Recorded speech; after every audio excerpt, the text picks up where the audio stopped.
from being, she's been the needy one, and her husband is the hero.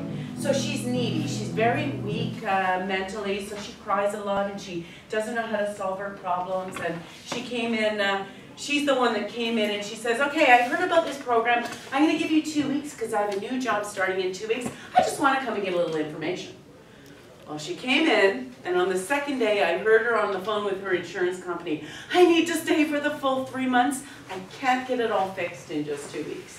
So anyway, she's grown and grown. She's actually become a Christian through the process. She's gone through lots of wonderful, wonderful things. But as she becomes less and less needy with her husband, it's starting to cause problems, right? So she doesn't need him to come and fix her when she's sad and upset because she's been learning all the tools about self-care and how to work through your issues.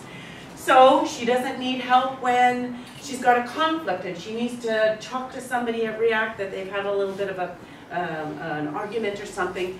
She sorts it through at home, she knows what to say, and then she comes the next day and respectfully sits down and talks with the person. She doesn't need him to step in and fix it anymore.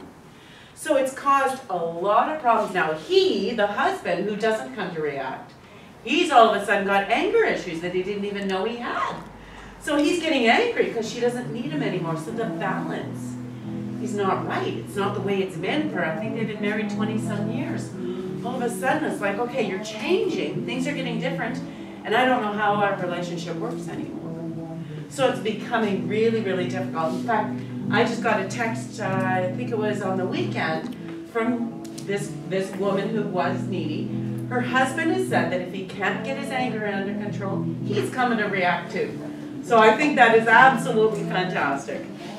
So the problem with being the hero or being needy is that both parts of the relationship are trying to solve their shame. Okay? So the hero wants to swoop in and fix everything because that makes him feel better about himself. The person who is needy is covered in shame and needs somebody to come and help them and give them that validation and that warmth and that caring. So it seemed to work on the outside, right? But it's not a healthy relationship because it's not balanced. He's got all the power because he's the helper and the fixer, and she doesn't have any power. So it looks like it works, but it really, really doesn't. So the solution to their complex trauma underneath is that there's a superior and inferior dynamics. And of course, in a relationship, that doesn't work. So the saying that we say at the bottom is, they want you to get healthy, but they need you to be sick. That's how the relationship works. You got some tips on that? There we go, so I don't move it around. There you go, you can fix that one. All right, number 42. They are addicted to chaos and risky behavior.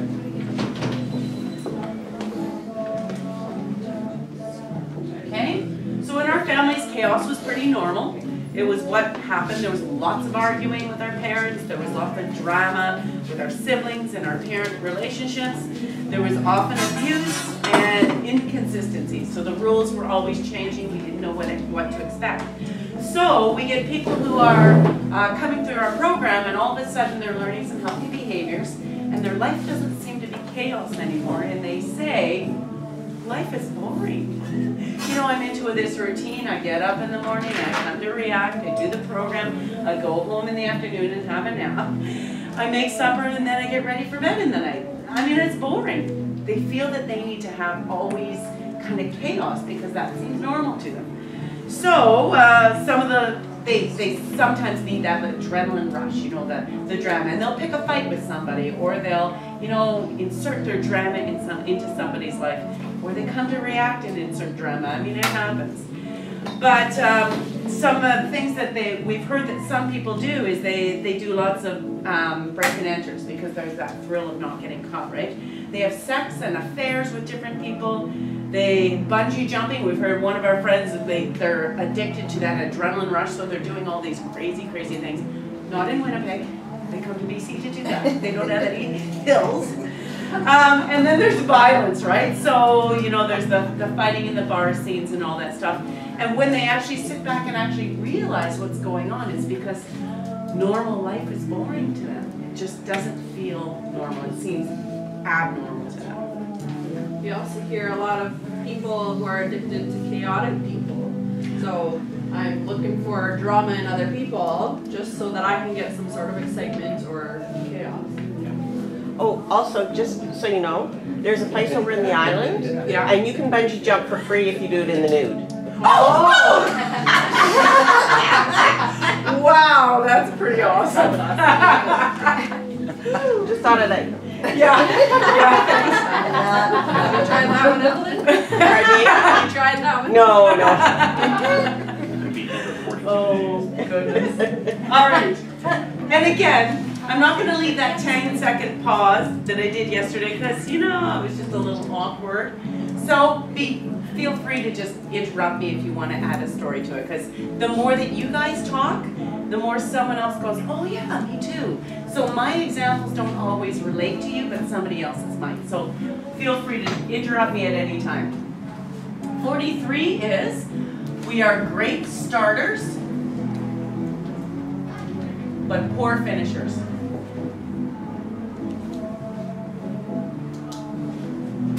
Okay, so no matter what our goal is, something always goes wrong, but it's also everybody else's fault. Okay, so I got 3 examples here.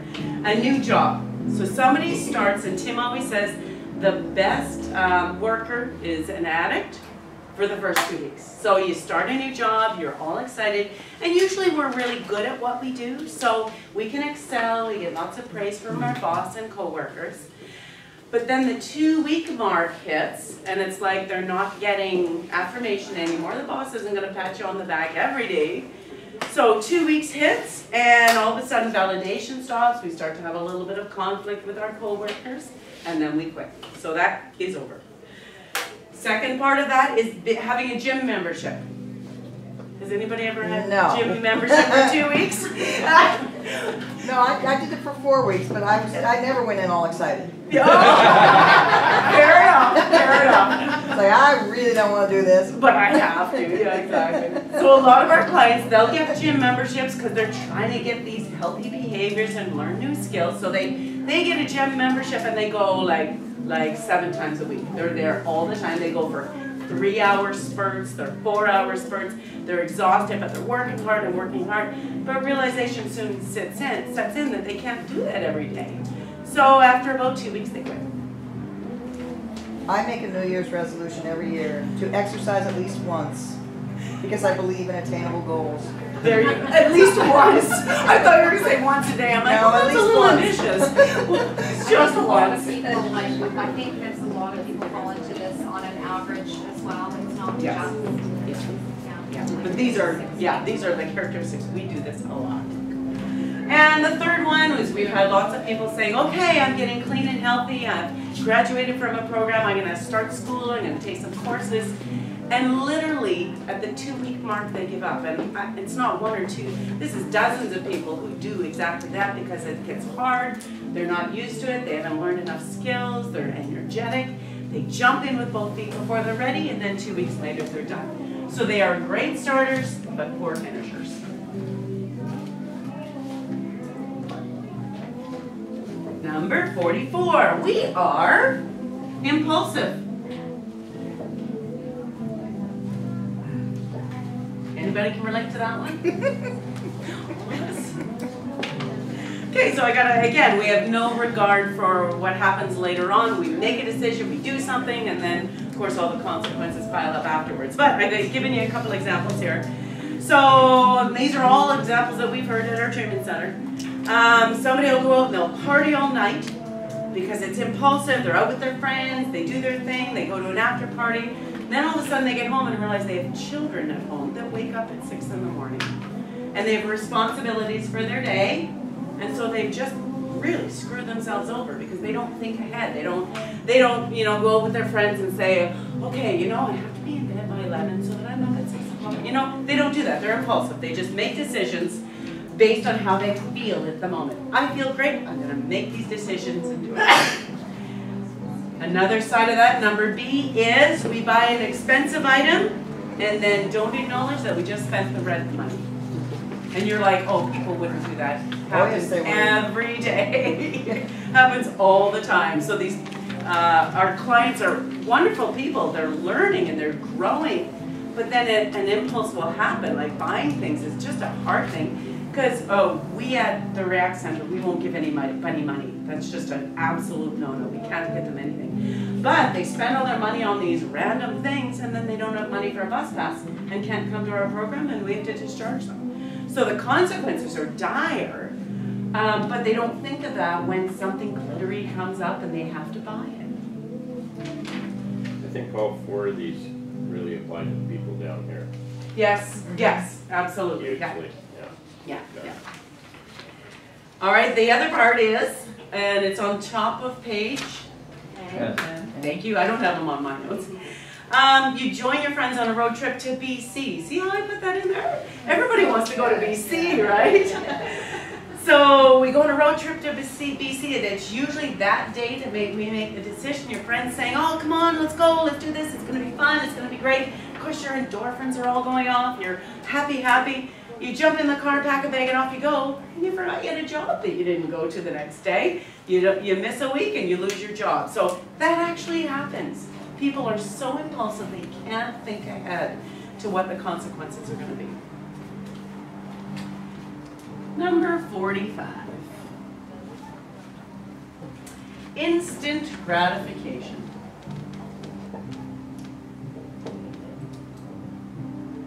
Isn't this like every teenager? Very much so, yes. Now, this is Young one of those adult. things we haven't brought it up before. Like, actually, every kid goes through these things. Right? Yeah. All the emotional centered parts of our development. Yeah.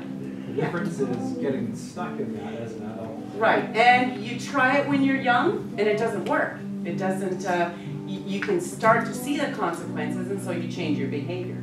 If you're from a healthy home, it's helped you to work through all your, the tools and stuff. So yeah, everybody tries them, but they very quickly learn that they can't live that way. But doesn't, society and the media just constantly feed into this one? Oh, yes. I mean, it's like they're all trying to keep us there. Yes, absolutely. So that we'll do this The impulsive thing. impulsive buying, Oh, buying yeah. the expensive item and spend the rent money. Doesn't it kind of all relate back to instant gratification? Oh, yes. Well, look at the whole marketing world. That's their job, is to make you buy it before you think about it. When Tim and I were first married, we made a decision that we never bought anything when we went looking. We had to go home and decide whether it was worth putting our money into. And there were some things that it was like, yes, I need to have that. We go the next day and buy it. But if we just bought things on an impulse, we often would come home and say, oh, I really should have done that. So, just giving yourself that learning about the instant gratification, because that's a really, really tough one. So, some of the big things that people who have unhealthy behaviors and complex trauma and stuff, the thought of them saving money to go to school in the fall is just such a foreign concept to them. They can't do it because they have to spend their money on what they see instantly. To put it away, they just can't comprehend what it's going to be like later in 3 years when you graduate or you go to school for courses and stuff. Even if it's like a short term, they have such a hard time doing it because they need that gratification right away. Or saving money to buy a big brand new TV, which is fine. But to actually save it is really, really hard for them to do. So the point is that if something is not going to give me instant gratification, I'm not interested in it. It's just not an interest. But here's the backstory to why we have this issue. So the kids have been growing up, and we talked about it yesterday, was they get all their hopes up. Dad is promised to take them out for ice cream, and it's dashed. It goes again and again and again until we realize that we can't trust Mom and Dad. They're not going to do things that they promise. So tons and tons of broken promises. So one day Dad says, do you want to go for ice cream now, or do you want to wait for after supper? Well, they don't know what's going to be happening after supper. Dad could be off with his friends or drinking or doing something else. So every single time they'll say, Dad, we're not going to wait for later. And that happens again and again and again They just learn. If something good comes up now, you take it now because you don't know what's going to happen later. Make sense?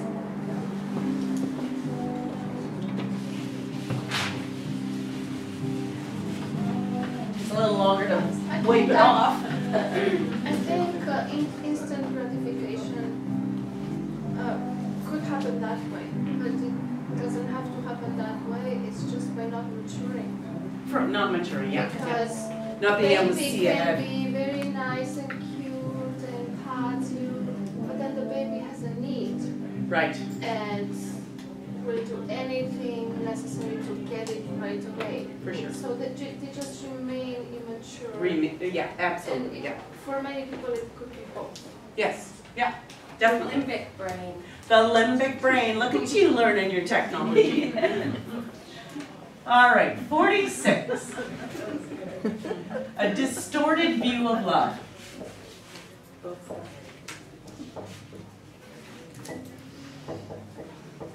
All right, so that is a really complicated topic. We can't, fill it in today. Tim will talk about relationships for an entire week, and we'll talk about this distorted view of love. So we're just going to touch on the real basics here.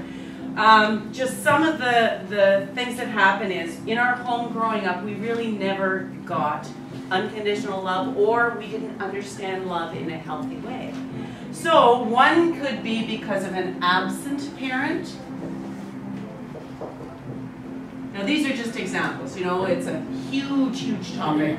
So if you have an absent parent, then you don't really know how to make an emotional attachment to a parent. So when you grow up and you're starting to make relationships with other people, you don't know how to do it. You don't know how to trust. You don't know how to talk through your issues. You don't have tools for conflict resolution. You don't have all those things. So if a parent is absent, it can distort your view as to what it is. So if the reason that parents are absent is because of divorce, then of course there's lots of scars that come with divorce. So the children just feel like there's nobody you can trust because mom and dad were supposed to stay together forever and they didn't. So how can you actually trust somebody? If a parent dies even, as through no fault of their own, the child believes that nobody is reliable. So how would I trust anybody? They might die, and they can get a lot of fears around death and being abandoned and all that stuff. So there's lots and lots of ways that an absent child or an absent parent really causes that concept of love to be just underdeveloped in a child.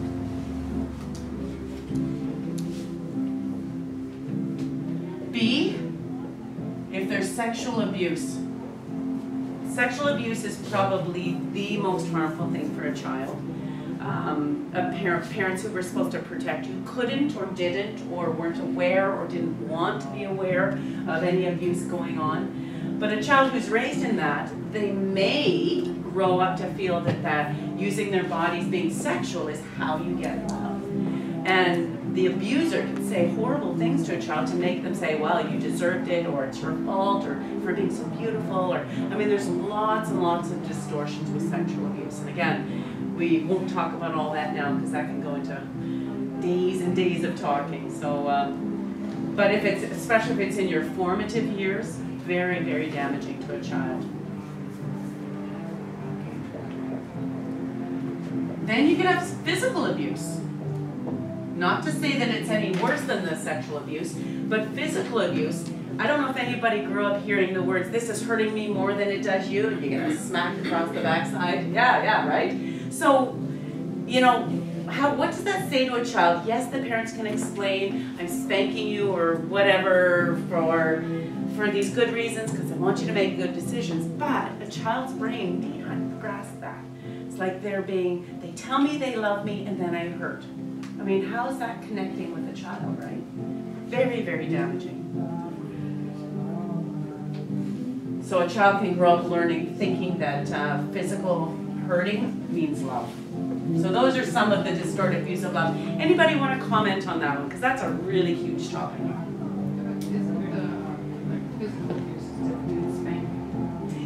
Yes. And I have to really tiptoe around that topic because it's a huge topic again. I mean, I spank my kids respectfully and whatever, so, and the Bible says, you know, spare the rod, but, without anger. yeah, most spanking is done out if they're mad and they swat them as they're in the grocery store. That's not spanking. That's something. Yeah, so I have to be really careful of what I say about that because it's a charged conversation.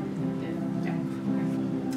All right, 27. I could explain Yeah. that because I worked in child protection. Oh, yes. It's okay to spank your kids with an open hand, never Right. closed. Yeah. Never use a tool like a spoon or a twig. And do not hit the arms or the face. The bum. With an open hand, that's okay. Yeah. And so that was okay? That's okay to do because I've heard so many different stories. They say that's acceptable? You can get by with it. Okay.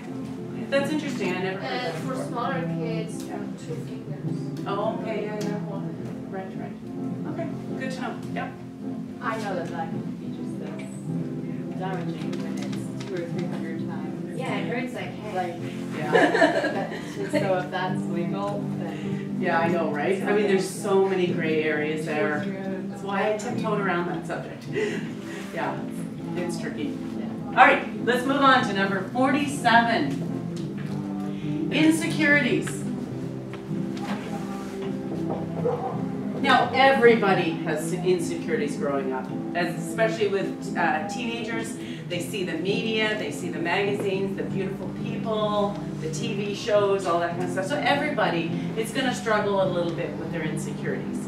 However, people with complex trauma have way more insecurities than kids who are just kind of finding themselves and they've got a support network encouraging them to be who they are and have all their abilities and stuff. But I just had one kind of interesting example from that. Is at our treatment center in Winnipeg, we have Wednesday lunchtimes is a potluck. So all the women and men, they'll sign up on a chart saying what they're going to bring for that day, and every week it's something different. And I mean, it's actually been really therapeutic because the people who are really good at that, they get lots of warm affirmation and praise for it and all that kind of stuff. And it's been one of the nicest things that we've done as a group. I know you're, yeah, I don't want to deal with that. Anyway, so we have this one woman, and I'll call her Jackie. She came from a family where she's a little bit overweight, and she just has a lot of insecurity. She doesn't feel good about anything about her body or abilities or anything, but she can cook. So she comes and she brings this wonderful dish of food, and everybody raves about it, and it's wonderful. And she does it quite regularly, like maybe every 2 or 3 weeks, she'll bring in a casserole or buns or just something wonderful that she's made. The funny part of that is the way she responds to the other people in the group. Because Tim and I and Brittany, we always are there for lunch. The staff all stay for lunch. So she goes to all of the staff. So did you get a plate of my food? Was it good? Did you like it? And we're like, oh yeah, it was really, really good. But I watch her. She goes around to all the staff and all the people that she likes to make sure that they had tried some of her food. I mean, it's a huge, huge insecurity. She wants to make sure. Sometimes Tim's in counseling at that point and doesn't get a plate of food. So she makes sure to go to the table and put a little bit on the plate of food and then put it in the fridge for him because he's not going to be out for another hour. And then make sure to tell me and about 6 other people, don't forget, Tim has to get that plate of food. I want him to try my food. I mean, it's like a little kid. It's absolutely hilarious. But I've seen her grow with that encouragement and that. I mean, she's feeling really secure about her abilities in the kitchen, and people have been really gracious to just warm love. Yeah, it's really cool. Any comments on that one about insecurities? 48, we have a deep longing for validation.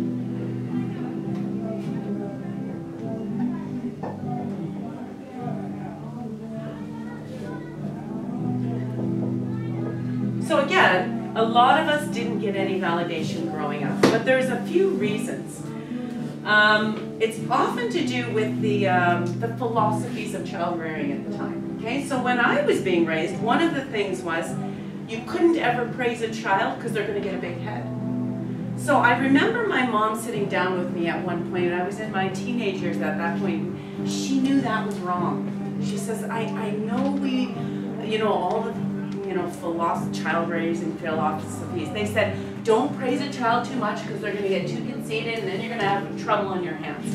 But she said to me, I always wanted to validate you. I always wanted to tell you you were good at something. I mean, the damage was already done at that point, but I really appreciated her being honest enough to realize she knew better than all the psychiatrists out there that said, no, no, don't do it, don't do it. We were also told, or some other families that we've learned have been told, that any praise that you give a child makes them weaker, because then they start to want that praise and they do things for the wrong reasons. You know, they're only doing these nice things because they want you to pat them on the back, and that's wrong. And so don't give them too much praise. Make sure that they're doing it just because they know it's the right thing to do. Well, I don't believe in that. They've got to have validation to know what they're good at. It speaks to the love language, right? Yes, and very much so. Very much so. Yeah. Yeah, that's a good connection. We have to find out what our children really need, what their love language is, and that's how we can validate them for what they do and who they are.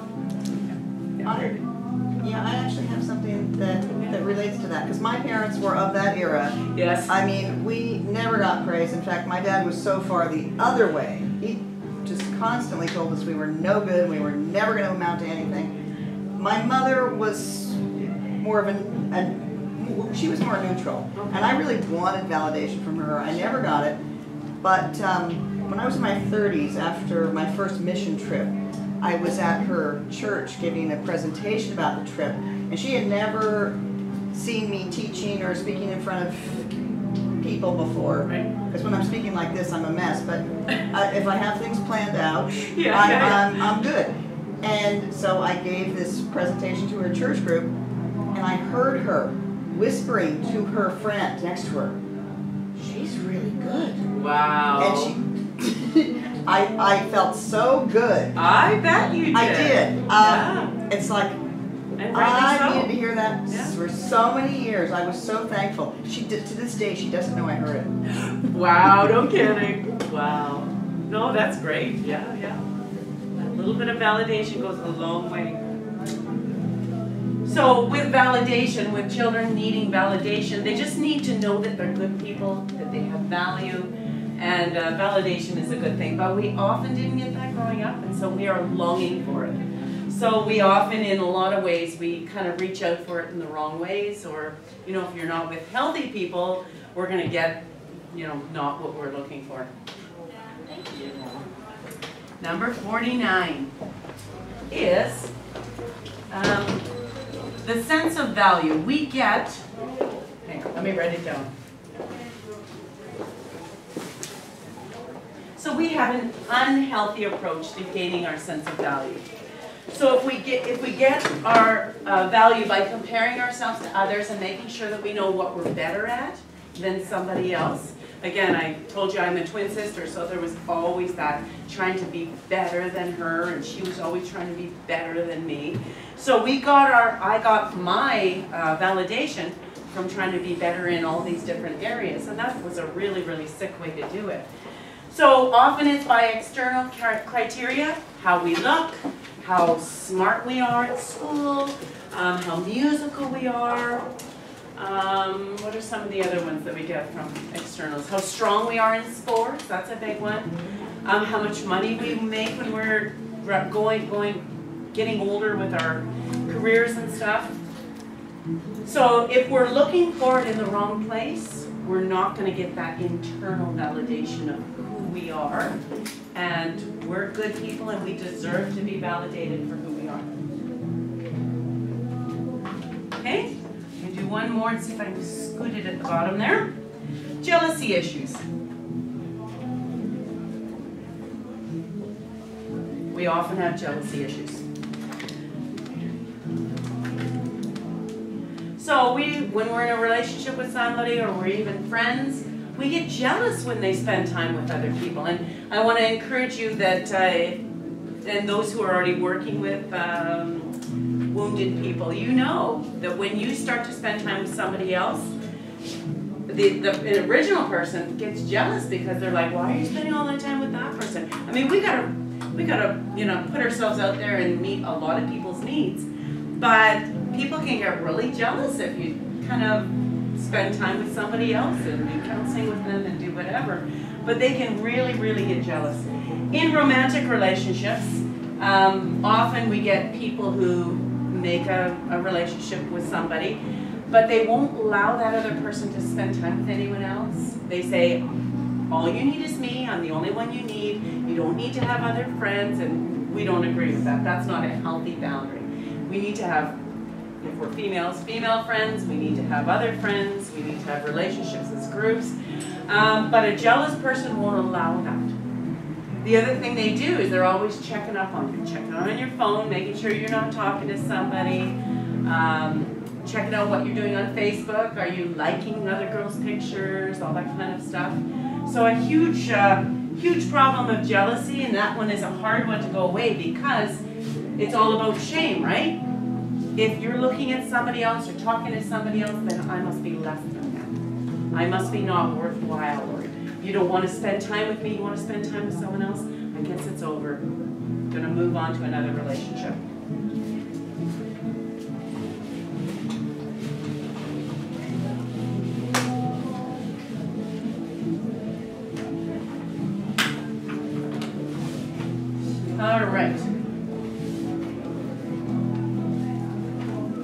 All right, number 51. We don't know what healthy loyalty is.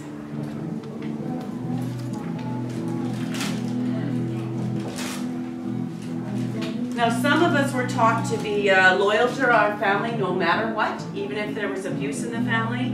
You don't ever talk to anybody outside the family. You never air the dirty laundry. That's the phrase that I always heard. You never talk to anybody about our stuff. We make a whole bunch of secrets in our family to make sure it never gets out because it's, again, related to shame. What will they think about our family? We want to put ourselves on a pedestal and wear these masks. So if anybody knows the real family stuff that's going on underneath, that can be devastating. So, one thing I did was, this afternoon I had a little bit of free time, so I went on the internet just to find out healthy versus unhealthy loyalty, and I found this wonderful woman. She's a Christian lady from Pennsylvania named Mary Jane Hurley Brandt, and I just want to read this quote. It was just really, it just explains what this is. It says, a blindly loyal person follows lockstep and unquestioningly behind the family. Often the marching is done unconsciously, because one doesn't want to upset or anger another family member. Sometimes we will go along with something, even when common sense and rationale plead with us to speak out. I just thought that was brilliant. Yeah. We don't know what healthy loyal is. We've been taught that it's all about our family. We never say anything negative. But that's not true. We need to call them out at times. Once we've got the tools and the healthy perspective and the right attitude, then we can talk to them about it. And just a couple of people have asked me, I'm being videotaped, it's okay, it's just about here. I always have to think about that, right? My family back in Toronto are still not healthy. They will not admit to any of the dysfunction in our family, and all three of my siblings are living in complex trauma. They seem to be okay on the outside, but they're not willing to look at any of their stuff. So they're all in unhappy marriages, and their kids are all starting to act out because the family dynamics are so sick that the kids are starting to, get into alcohol and cutting and just horrible things. I've given the DVDs, the complex trauma DVDs, to my family. Nobody's looked at them. Nobody's watched them. And I've said to especially my twin sister, just read it. You'll understand your children better. See, they don't like Tim, okay? They don't like Tim because he says what he thinks. He's got healthy boundaries, and they have never liked him. So they're like, I say to my sister, I know you don't like Tim, but read this, listen to it, watch it. It'll help you understand your daughter, and then you can learn how to deal with her. Never opened it. Never opened the plastic off the outside. They're just not willing to see that they have any part in what these kids are doing. So I find it so, so sad. But it's all about loyalty, right? You never say anything negative about your dad.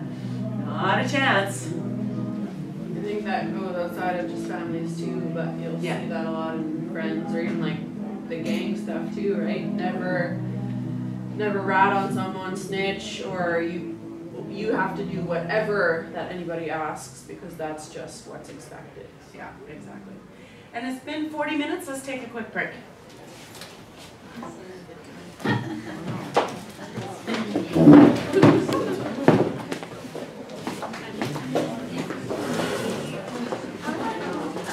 Working, babe. It's working.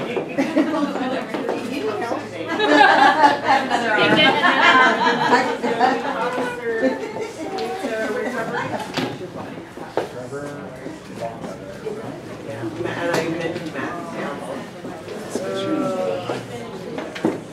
Well, or he's not responsible for himself or other people, right? And so he turns into a psychopath, serial killer. That's of course an extreme situation, but yeah, I think it absolutely could. I watched somebody who had anxiety disorders, had personality disorders. Now, as we were going through that whole thing last week, starting to it's actually a psychopathic. And this is the path that they've been on. Right. Disabled. Yeah. Then remember that little graph that we did where the arrows go up so that if there's the more complex trauma and the more shame and the more anger, the more of those horrible things that have happened, the higher the rate of severity of all those mental illnesses. At an educated guess, I'd say. I see that it started with anxiety disorder. It wasn't addressed, it was compounded. Right. And enabled. Yeah. Turned into personality disorder. Yeah. And it's further compounded. Right. So it's traumas that have just continued to escalate. Right. And if they never have to take responsibility for anything, then why not? It's probably about Yes. Well, that's the part that keeps shifting the perspective, right? From reality to just serving, self-serving. Well, and when you're in the addiction too, you're basically creating more complex trauma for yourself, right? So it's just constant, ongoing trauma that you're creating, where you're just making everything worse. Your behaviors, your thinking. Good point. Yeah.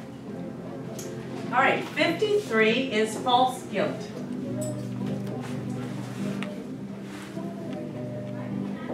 So true guilt is feeling remorse over something you've done. False guilt is feeling regret or remorse over somebody else's behavior. So I don't know if anybody was raised on, look what you made me do. It's your fault that I'm so angry. It's your fault I have to drink. Yeah, exactly. So when a child hears that over and over again, what do they say? Well, they pick that up. Okay, they're feeling bad, it must be my fault. So they pick that up, that's false guilt. They have no need to pick up that guilt, but they do because they're told it's their fault. I drink because you're a bad kid. All the things that parents say when they're angry and usually under some kind of influence just to punish and hurt that child. But the child picks it up and it distorts their reality. So now they're thinking it's their fault. It is considered that all children blame themselves if things go bad in the family. Right. They don't yet differentiate between self and other, especially under age 5. Yeah. So whether it's divorce or abuse, I was going to say the divorce, the children blame themselves. And when divorce does happen, a lot of work has to be done to tell the child it's not your fault. Yeah. And a healthy parent would swoop in and say, it's not your fault, and confirm them again and again and again. But if a parent is kind of obsessed with their own stuff and their own complex trauma, they don't know how to do that, or they don't think that's necessary or whatever. So the child is actually being very damaged by that. Yeah, divorce is a huge one. 54. We stop growing emotionally.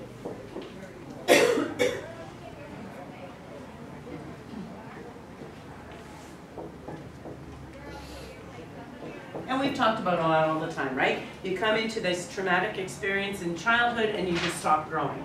So we've got all these addicts and people with bad behavior in their 30s and 40s, but they're acting like 8-year-old kids. We had just a funny thing happen, about a month ago, and we had a couple clients that went at it. They had a fight. It was it was in class, and somebody said something. The other woman read disrespect into it, although it wasn't meant. But if I didn't actually, I stood back a little bit to watch to see what was going to happen. It was like little children. They were calling out names and saying nasty things, and I'm thinking, these are like little 5-year-old children just wanting to hurt the other person and just saying nasty, nasty things. So if you're not able to have those tools growing up, and you just have all this complex trauma, it makes you shut down emotionally so that you can't grow. Because the top priority, and I think that was our #1 characteristic, the top priority is to stay safe, to build this wall around you. So to open yourself up to other people and to have healthy relationships, that's not safe. So we're going to shut everything down and stop growing.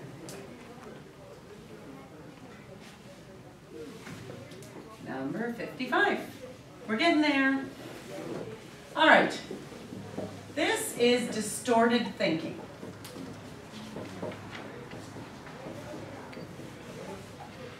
Okay, so I made 4 little things there. We were trying to get some really good examples, so I'm going to need your help on this one. Some of the distorted thinking, we're going to write it down, but you need to kind of figure out how that fleshes itself out. So the one thing is, we reinvent a situation to fit it into how we want to see it, okay? So the example I brought was, I heard one of our clients say that at 8 years of age, she had to look after her 2 little siblings while mom went out and did her thing, went to the bars or whatever. But in order for her to be okay with it, she twisted it and distorted it to say, Mom thinks I'm really trustworthy. I'm a good babysitter. So that's why Mom leaves the babies with me, because I'm really good at it. So she reinvented a situation where she didn't have to look at the horrible thing that was happening to her, an 8-year-old kid looking after 2 little babies. She reinvented it, but it distorted her thinking. So in her mind, it was like, okay, I'm a really good babysitter, so that's why Mom's doing that. It's not that she's a bad person. I can't accept that she's a bad person and is doing horrible things to me. She had to reinvent it. Okay, that makes sense? Is it like creating a phantom phantom? Oh, yeah, that's a good one. Explain that one. Well, Yeah. you know, like my father's never home, but it's because, and he's always working. Right. So that's because he just loves us so much that he wants to give us everything.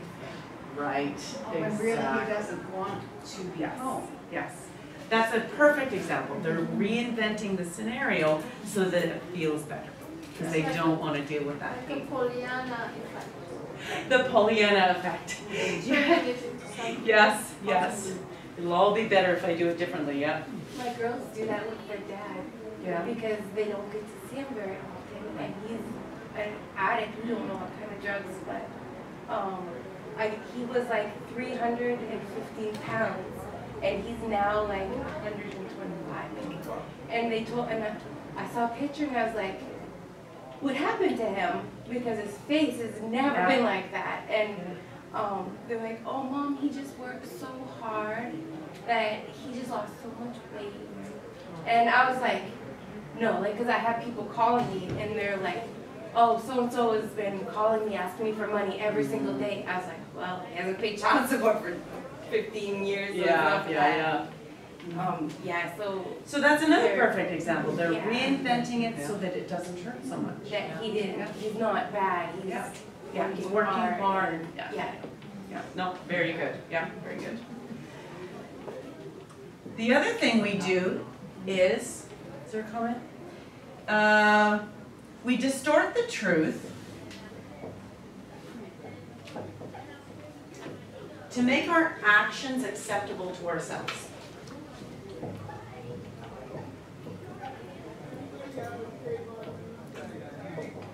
Acceptable to ourselves and others. So One of the examples could be, I'm not an alcoholic because I can get up in the morning without a hangover and go to work, okay? So I need to distort the truth. I really am an alcoholic, but I don't want to admit it. That's too much shame. So I'm going to twist it a little bit to say, well, I can't be an alcoholic, although you really know in your mind you are, because I get up in the morning and I go to work. So I've twisted the reality, I've twisted the truth a little bit, again, so that I can avoid that shame and accepting ownership of what I've done. So the reason we do this, or we learn this as a child, is we have to take away some of the horror of what happened in some of our childhoods. So I have to twist it to say, well, it wasn't that big a deal. I guess it wasn't really a big deal, right? So we distort it to make our actions acceptable or somebody else's actions to us. Wasn't that big a deal. I guess I wasn't really abused, you know? But it's distorted thinking because I need to protect myself. It's that safety, it's the security of I'm going to be okay. The other one here is all or nothing thinking. All or nothing. And then the black and white thinking. So all or nothing thinking is I can never do anything right ever. So you've gone into that, it's all or nothing. I can't do something, you know, a little bit well. My thinking will go obviously to the negatives and say, I just can't do anything well, so why bother? Fly here. It's not waiting there. Or we go to the black and white thinking, and gray area is really hard for people with complex trauma. We need to have everything, it's either this or it's this, but this middle gray area, we don't know what to do with that. Okay, is it right or is it wrong? I don't know, there's this gray area that makes us uncomfortable because we can't put a label on it and say what it is. I'm trying to think of an example. I should have thought of an example. Or can anyone think of an example of black and white thinking? Oftentimes you get the impression either you're for me or you're against it. Oh, yeah, right? for sure. You can't be a support, you can't be a friend. You have to be really close or you're distant. Exactly. Yeah, that's a good one. Yeah. An example of that might be when someone says, you're the one who. Oh, yeah. Because it's an either or situation. Yeah, yeah. Right. It could have been, you know, a few people conversing about it or whatever, but it's you who did it. Yeah, those are good examples. And then the worst case scenario.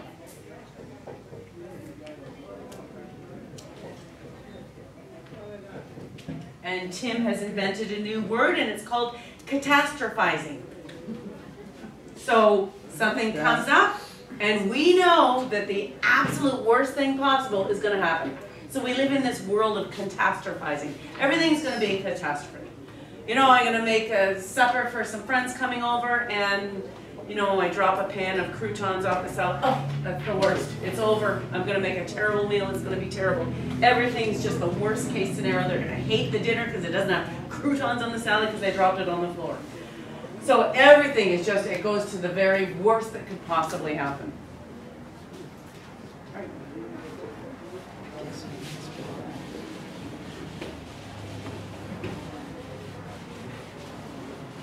It's a big board. Lots to rub off because I'm making my words bigger. All right. Number 56, and we won't belabor this point, it's depression issues.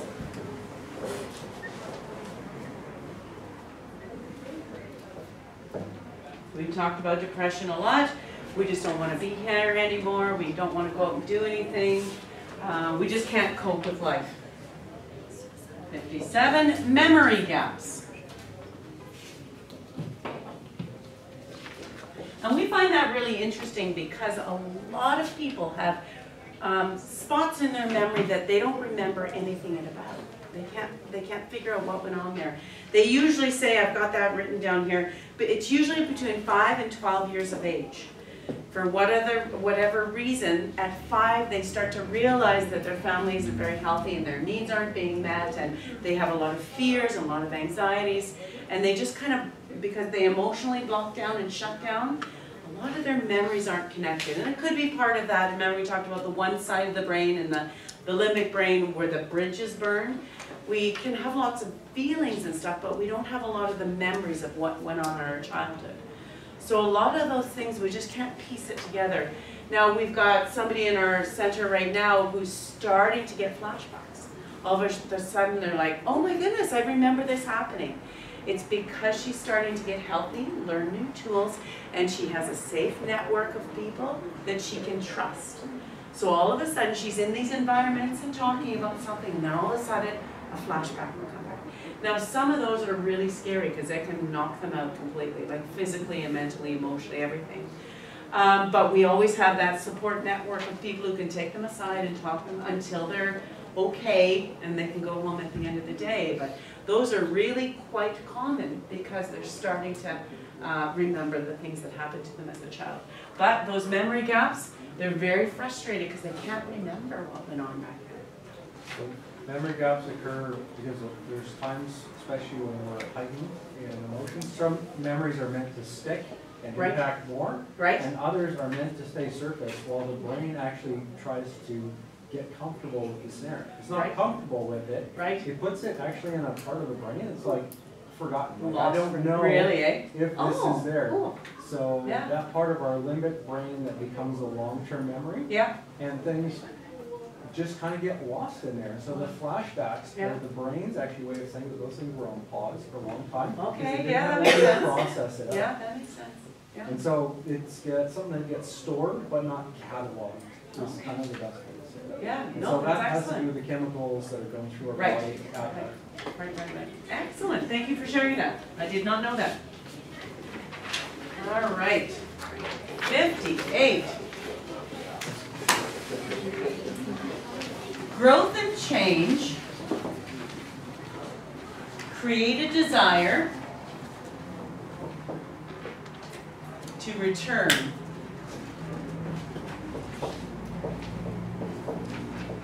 to the old ways. So I'm just going to tell you what I heard today. I have been, one of the girls that I've been working with, one of my clients back in Winnipeg, she's graduated already, but she says, can I just text you back and forth? And I'm like, yeah, that's great. Anyway, I got a big, long text from her today. And she's one of the girls, she'd be about late 40s, come from extreme complex trauma, of course, but she has grown by leaps and bounds. I think actually she's another one that's graduating in a couple of weeks. Anyway, she's had to change everything about her world and everything. But she was telling me that twice last week, she's decided at one point that this is just too much. I'm going to quit and go back to my old ways. Of course, people came into her life and helped her through the process. But I just wanted to I just kind of jotted down.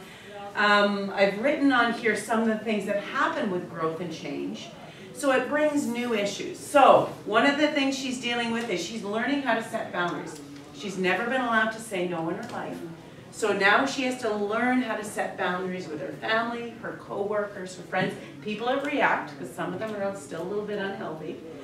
She's had to learn how to treat her children differently. So she's a child with autism, and she has to learn how to do that differently so that he doesn't get angry all the time, because he was a little bit like my son. She'd say something, and he'd take it as criticism and fly off the handle. So now she's having to learn all the new skills for dealing with a 19-year-old kid. She's also got to mend relationships with her family. She came from a huge extended family. One of her brothers raped her. The other family members kind of smoothed it over and said it wasn't a big deal. So now she's got to go back and deal with, I think she has 9 siblings. She's got to go and deal with every one of them because each one of them had a part in the abuse or the cover-up that happened afterwards. So that's another thing. She's having to learn to do self-care, right? Because good Christians don't look after themselves, they just help other people. So now she's got to learn what things make her feel relaxed, how to take some time off in the evenings and read some good books. So she's learning how to do self-care. She's also learning how to be her true self because she's always had all the masks on. She's always done what everybody says she's supposed to be doing. All of a sudden she's got to take those masks off and learn what her likes are, what she would like to do with her time, how she'd like to spend her money. I mean, you can see how overwhelming it is, right? So she almost quit twice last week, but she didn't. She reached out to enough people to help her in a safe place, but there's that desire to say, I give up, it's too hard, there's too many things I have to change. It's all at once. It may be over a 3-month period, but it's a lot of change. So that just came up today. That was a new example. She said it was an uphill battle, but she decided not to quit. But that's just new issues. There's also confusion. She's got all this confusion about how can I deal with all these things. There's opposition to her changing. Not everybody's happy. Her boyfriend isn't really happy that she's getting her own, like we talked about that other example. And there's all these unknown situations. So this family of origin, she hasn't seen them now for 10 years. She has, one of the brothers had a heart attack. So now she has to figure out how to go back after 10 years and start building those relationships, or at least talking to some of them. So it's just a really, really overwhelming thing when growth and change happens, and it kind of changes everything. Any comments? That was a lot of talking over one thing. All right. Is it necessary to, like, she's reaching out to people that hurt her, is it necessary to fix those? No. No, good question. No, she thinks she's ready to talk to, not the one that abused her, but the one brother that she really had a connection with. She wants to go to him and just say, you know, it hurt that you tried to cover it up, those kind of things. The abuser will be out of her life forever. Probably, yeah. So no, good question. She doesn't have to do that. She just feels that she's ready. All right. 59 is we promise more than we can deliver.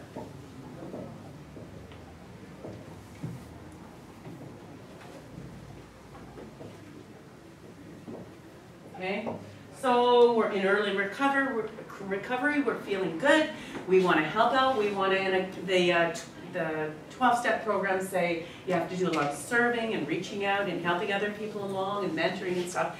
So we get a lot of people who go into that and then they start taking on too many responsibilities because I'm feeling better now. I'm learning how to be healthy, so I'm going to do lots and lots of things. The problem is then they take on too much, they're overwhelmed, and they relapse. So that's a really big trigger. And 60, addiction. That happens when there's lots of complex trauma, addiction of some sort. So there's our 60 characteristics. Britt's going to come, do you want to do another break or no? Yeah, might as well. Yeah, do a 5-minute, just a 5-minute. We'll come back and we have an activity for us to do about complex trauma.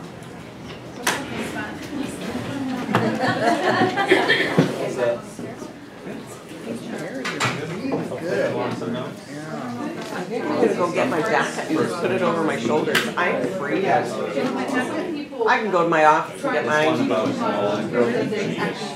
Creates